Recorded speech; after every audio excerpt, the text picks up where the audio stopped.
పాప సుగాలి ప్రీతి ఇష్యూ.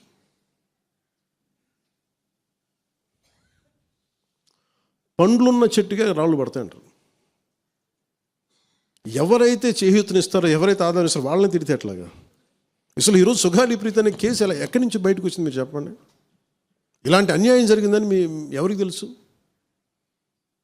ఈ రోజున గత ప్రభుత్వం 2019, 2024లో ఒక ప్రభుత్వం మీద, అప్పుడు ముఖ్యమంత్రి మీద మాట్లాడటానికి అసలు ఎవరికైనా ధైర్యం ఉందా?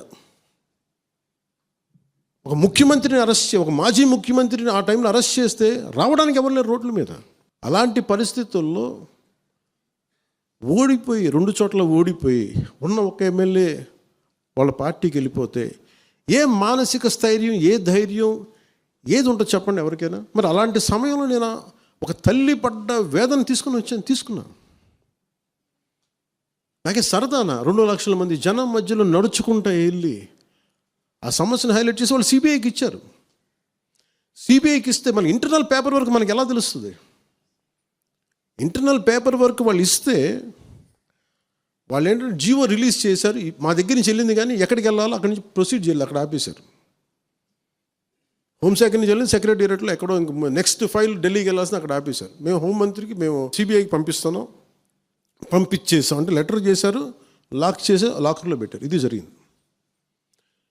ఈ ప్రాసెస్లో ఏం చేశారు, వాళ్ళకి ఈ కేసు కొంచెం సెన్సిటివ్ కేసు కాబట్టి మీకు చెప్తాను. సుగాలి ప్రీతి నేను ఎందుకు కొంచెం సున్నితంగా మాట్లాడాలి ఈ విషయం ఏదంటే, మీకు ఒక అన్యాయం జరిగినప్పుడు, ఎవరికైనా ఒక అన్యాయం జరిగినప్పుడు మనం ఏం చేస్తామంటే నాకు ఆ వ్యక్తికి శిక్ష పడాలి, ఇంకింతే ఉండాలి. వాళ్ళు ఏం చెప్తున్నారంటే, ఎవరైతే ఈ వెనకున్నారో, మరి గవర్నమెంట్ ద్వారా వచ్చారు కాకపోతే ప్రభుత్వం ఎలా వచ్చారో, వాళ్ళు ఏం చేశారంటే మనం పెట్టిన ఒత్తిడి ఆ రోజు 2 లక్షల మంది మనం జనంతో తీసుకెళ్ళి అది నేషన్ వైడ్ ఇష్యూ అయ్యేటప్పటికి వాళ్ళు చేసింది ఏంటంటే, మనం చేసిన పోరాటం వల్లే ఎస్సీ ఎస్టీ అట్రాసిటీ కేసు బాధితులకు చట్ట ప్రకారం ఇచ్చే ప్రయోజనాలు, పరిహారాలు వారి కుటుంబానికి దక్కాయి. కర్నూలు రూరల్ మండలం దిన్నెదేవరపాడులో 5 ఎకరాల వ్యవసాయ భూమిని కేటాయింపబడింది. ఆ గ్రామం కర్నూలు నగరానికి 9 కిలోమీటర్ల దూరంలో ఉంది. ఈ రోజున మార్కెట్ వాల్యూ కనీసం ఎకరాకి అది వాళ్ళు చెప్పడం మీరు క్రాస్ చెక్ చేసుకుని 2 కోట్ల వరకు ఉంటుందని చెప్తా ఉన్నారు. వీరి కుటుంబానికి కర్నూలు కార్పొరేషన్లో కల్లూరు వద్ద 5 సెంట్ల ఇంటి స్థలాన్ని కేటాయింపు చేసిన ప్రభుత్వం. సెంటు 10 లక్షల నుంచి 15 లక్షల వరకు ఉంటుంది. పాప 2 తల్లిదండ్రులకి రెవెన్యూ శాఖలో జూనియర్ అసిస్టెంట్గా ఉద్యోగం ఇవ్వడం అయింది. ఇది కాకుండా ఇది మన పోరాటం వల్ల ఒత్తిడి పెట్టడంలో వచ్చినాయి. ఇవి కాకుండా నేను ఫస్ట్ టైం ఛార్జ్ తీసుకోగానే మొదట చెప్పిన మాట, పాపకి న్యాయం జరగాలి, ఏమేమి జరిగిందని సిఐడి చీఫ్ని నేనే తెలియజేశాను. డీజీపీ గారికి పంపించాను, అప్పుడు డీజీపీ గారికి తిరుమలరావు గారు, అలాగే సిఐడి అధికారులకు చెప్పాను, ఉన్నతాధికారికి, హోమ్ మినిస్టర్ గారికి చెప్పాం. ఇవన్నీ చెప్తే పోలీసు సిఐడి వాళ్ళు చెప్పింది ఏంటంటే, అసలు అప్పట్లోనే ఎవరైతే దీని వెనక కుట్ర వెనక ఉంది ఇవన్నీ చెప్తున్నారో ఏ డిఎన్ఏ తారుమారు చేశారు. ఎలా తారుమారు చేసి ఉండాలి? ఈ ఒత్తిడిలో వీళ్ళకి భూములు అవి ఇవి ఇచ్చేసి, మరి ఏం చెప్పారు నాకు తెలియదు కానీ వాళ్ళు నాకు తెలిసి వాళ్ళు ఈరోజు పోలీసు చెప్తుంది ఏంటంటే, సాక్ష్యాలు వీళ్ళు చెప్తున్న వ్యక్తుల మీద వాళ్ళ డిఎన్ఏకి దీనికి మ్యాచ్ కావట్లేదు. ఇది వాస్తవం. కోర్ట్స్ ఏం చేస్తాయి, పోలీసు ఏం చేస్తారు, దీన్ని కూర్చోబెట్టి. ఎందుకు చెప్తున్నానంటే, ఇది వివేకానంద రెడ్డి గారిని చంపేశారని తెలుసు అందరికీ. ఎవరైతే చేస్తున్న నిందితులు ఉన్నారో వాళ్ళు ఒక్కొక్కరుగా చంపేస్తున్నారు.